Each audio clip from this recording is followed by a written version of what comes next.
Existem centenas de funções de ativação, e dado ao grande boom de interesse em inteligências artificiais nos últimos anos, a gente vê uma série de novos artigos propondo novas funções de ativação e artigos fazendo reviews de funções de ativação, demonstrando melhores casos de uso e melhores casos de aplicação de cada função em específica.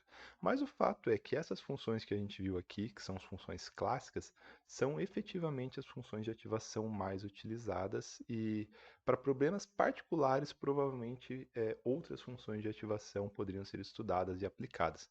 Mas focando unicamente nessas funções que a gente viu, a gente pode fazer um pequeno resumo de aplicação e como a gente pode inserir isso nas nossas montagens de arquiteturas de redes neurais daqui para frente. E salvo vocês venham trabalhar com casos mais complexos ou particulares no futuro, eu acredito que isso aqui será válido para imensa maior parte dos casos. Então, a gente pode dividir as funções de ativação em funções para camadas ocultas. Não que elas são para camadas ocultas, mas a aplicação mais frequente delas é em camadas ocultas e as funções para camadas de saída. Então, se a gente falar das funções que a gente viu aqui, a gente tem a sigmoide, a tangente hiperbólica, a ReLU e a função linear. Então, a sigmoide e a tangente hiperbólica, elas adicionam não linearidade, o que é algo muito bom, mas para redes muito grandes, elas se assemelham, né? Elas dão uma suavidade, elas dão intensidades diferentes de ativação, mas para problemas grandes, para redes neurais grandes, redes neurais profundas, com grande quantidade de neurônio, elas podem ter problemas para otimização.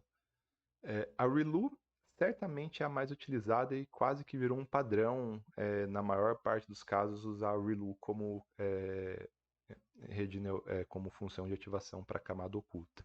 Ela tem um problema que ela pode acabar gerando neurônios mortos, porque ela pode retornar muitos zeros e ter neurônio que ela não, usando a função de ativação, ela não vai neurônios que não vão propagar o sinal para frente. E aí existem propostas de variação da ReLU para não ter o zero ali exatamente, para ter algum valor abaixo de zero, mas são variações, né? São casos mais particulares. A função linear ela é simples, mas ela está muito limitada a problemas lineares. Então, na maior parte das vezes, quando a gente estiver criando uma rede neural, a gente vai usar em camada oculta a função de ativação ReLU, salvo caso alguma aplicação ou por simples empirismo a gente viu que outras funções de ativação são melhores.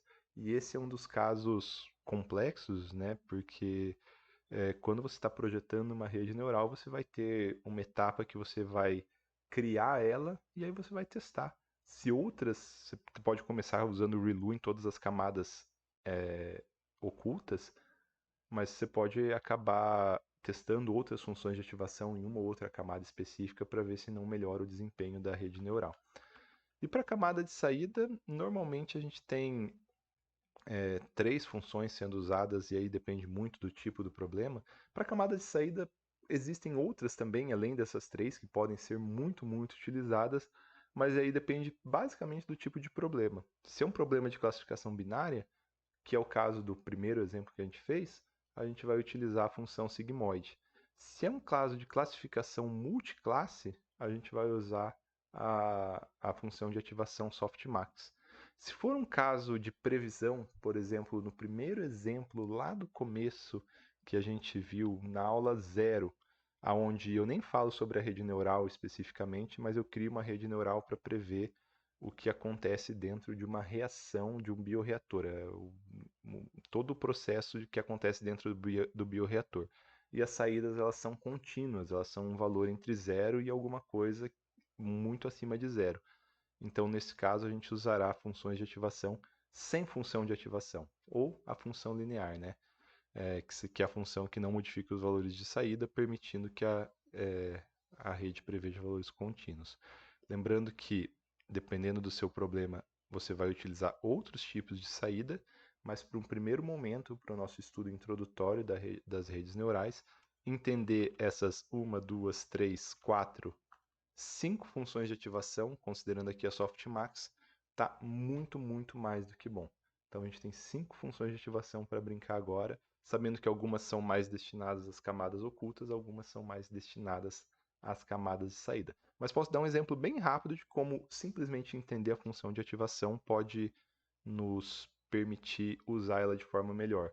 Eu não coloquei aqui a ReLU como camada de saída, mas a gente poderia usar uma ReLU como camada de saída. Por exemplo, no próprio exemplo do fermentador, né? O fermentador ele vai retornar valores só acima de zero e a ReLU vai retornar valores só acima de zero. Então poderia ser a ReLU aqui em vez da função linear. Então, na aula que vem, a gente vai fazer uma pequena modificação, melhoramento do nosso primeiro algoritmo ainda. Vamos lá, gente?